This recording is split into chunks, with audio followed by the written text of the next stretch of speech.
Haya basi, reka nkubaze ikibazo. Ese hari inkuru wigeze kumva, inkuru ikagukura mu byo wari urimo, igahindura imyumvire yawe, igahindura mbese imyitwarire yawe, mbese igahindura uko ubona ibintu?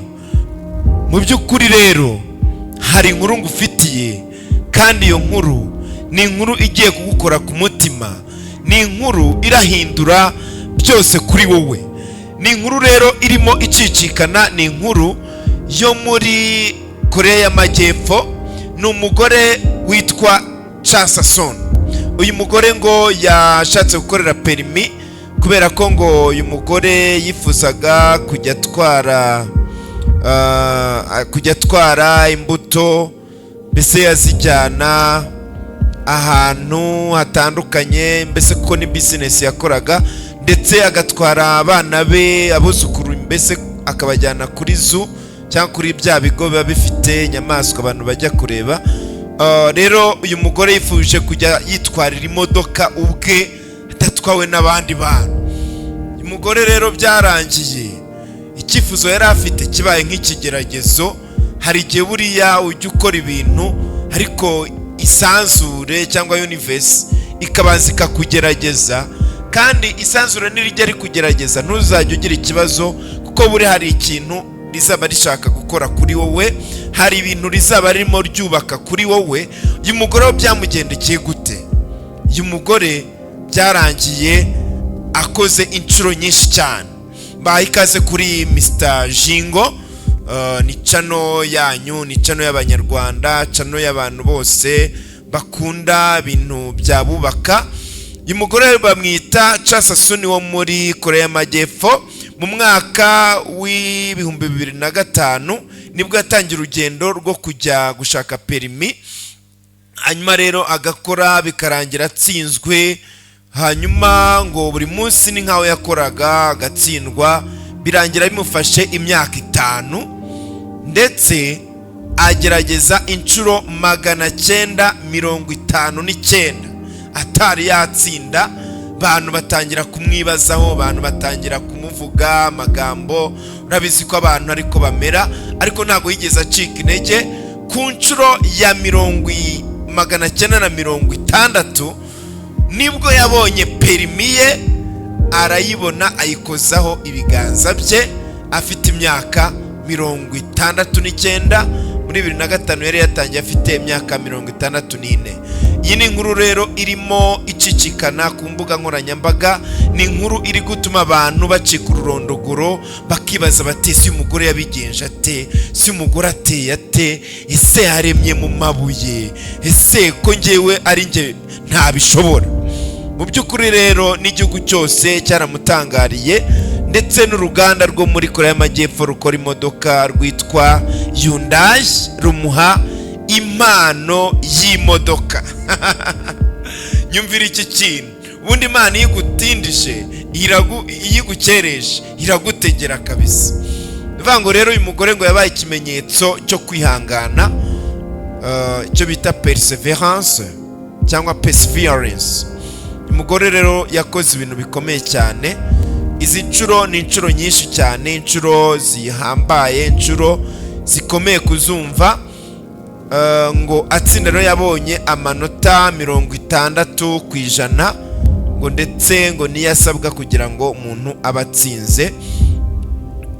Umugore rero yakoze ibi bintu kugira ngo ajye abasha gutwara abana be, abuzukuru babajyane kuri zoo, kuri bya bigo biba bifite inyamaswa abantu bajya gusura, ndetse no gutwara imboga cyangwa imbuto acuruza. Yakoraga nyine buno bucuruzi, n'ubu ngo barabukora, bucuruzi bujyanye n'imboga, bujya azijyana ahantu hatandukanye.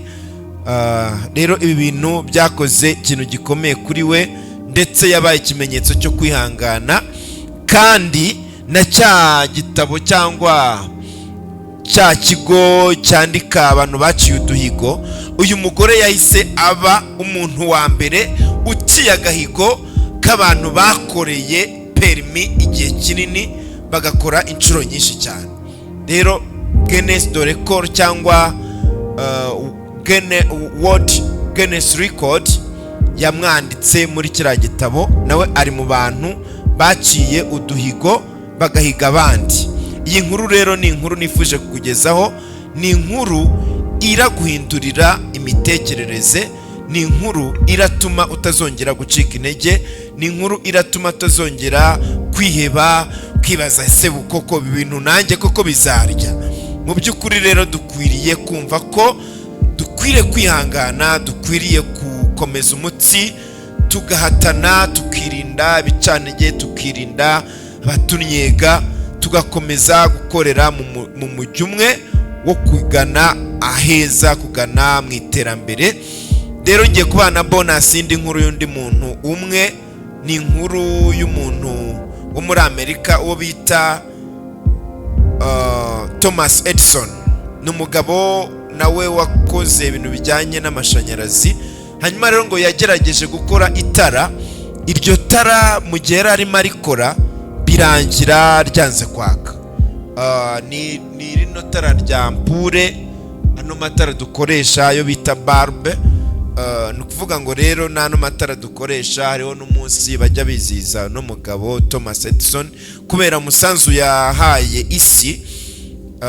Rero ni ibintu bikomeye. Uyu mugabo yagerageje kurikora biranga, gerageza ku Ncuro ya mbere biranga, gerageza ku Ncuro ya kabiri biranga, bigera mu Ncuro 100 byanga, birinda bigera mu Ncuro y'ibihumbi 10, hanyuma birakunda itara riraka.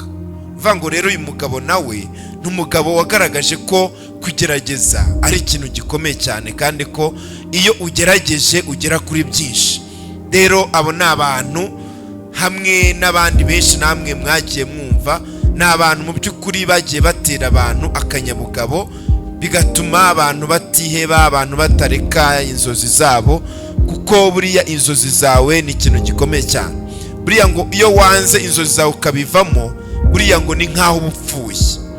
Hari umugabo wo bita Miles Monroe yavuze ko ngo hari abantu bavuka bagapfa bafite imyaka 25, hanyuma bagashyingurwa bafite imyaka wenda 70. Vango buriya iyo inzozi zawe ziretse ukabivamo, buriya ngo ni nkaho ubupfuye. Noneho umuntu bakamushyingura yararangije gupfa. Ibyo bintu rero ntago biba bikwiriye. Buriya inzozi zawe uharaniye kuva kera kuzageraho, izo nzozi buriya urebye neza ni Imana yari irimo iguhamagarira kuziharanira nyine kugira ngo uzazigereho, kuko buriya buri muntu aba afite inzozi zitandukanye n'iz'undi. Rero iryo jwi rikubwira ngo ukore icyo kintu, buriya riba ari ijwi ry'Imana. Buriya rero ntagomba gucika intege, ntagomba kubivamo, ugomba kwemera, ugahatana, ugakora, ukagera kure, bintu bikanga, ukongera ukagerageza. Buriya abazungu rega ni nacyo baturusha, abazungu barihangana cyane. Rero tugomba kuguma mu bintu, ntiducika intege, tukizera n'Imana. Buri Imana rega tuba turi kumwe, kuko Imana burya niyo iduha n'umwuka duhumeka, kuko Imana itawuguhaye nta nubwo wabasha no gutekereza ibyo bintu. Rero kuba yaguhaye umwuka uhumeka nuko iba yerekanye ko n'ubundi n'ibyo wabigeraho.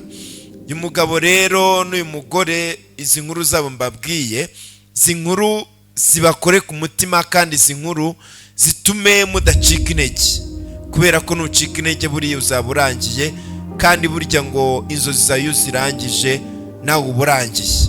Rero duharanire gukora ibyiza kandi tureke no gucika intege, kubera ko igihe nikigera ibintu bizajya mu buryo, ibintu bizagenda neza cyane. Wowe rero wumvise inkuru, ese wowe niba waragerageje gukorera perimi, ese wakore perimi inshuro zingahe? Nyandikira muri comment umbwire, ese wagerageje inshuro zingahe?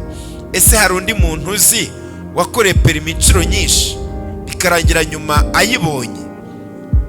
Rero murame ibitekerezo muri comment, tugomba no kuganira kugira ngo tujye tumenya uko namwe mutekereza cyangwa ibyo mutekereza, kugira ngo twungurane ibitekerezo tuzagire kuri byinshi. Ndabizi neza ko gihe nikigera ibintu bigacamo muzanshimira, nanjye kandi nzabashimira kuko iyi ni channel yacu twese. Reka rero dusoreze ahangaha rekwa ntashira, ntago twavuga menshi kuko nubundi iyo uvuze menshi burya ngo ntago ngo amenshi abasha gukwira mu ruhago. Rero reka dusoreze ahangaha kandi bifurize ibihe byiza kandi bifurize no kugera ku nsizi mu byo mukora. Yino umuhungu wanyu MrJingo kuri channel yanyu mukunda cyane mwese, kandi ukore like, comment, ukore subscribe ndetse unasharinge iyi nkuru igere kure, dukomeze twubaka umuryango. Ariko siko bimeze ubundi, siko mubyumva mwebwe. Murakoze cyane rero, ciao ciao.